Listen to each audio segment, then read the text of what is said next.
আসসালামু আলাইকুম।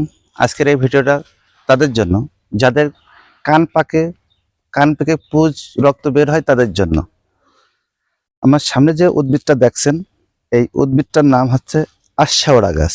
আর এই আশাওড়া গাছ অঞ্চল ভিত্তিক ভিন্ন নাম হইতে পারে।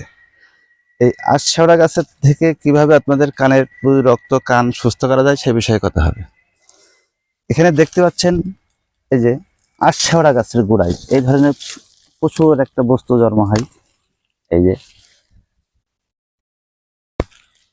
এই ধরনের কিছু বস্তু আশাওড়া গাছ থেকে উঠাই নেবেন। নেওয়ার পরে তেল ছাড়া শুকনো কড়াইতে হোক যাতে হোক আপনারা এটা ভেজে নেবেন। নেওয়ার পরে এটা পাউডার করবেন।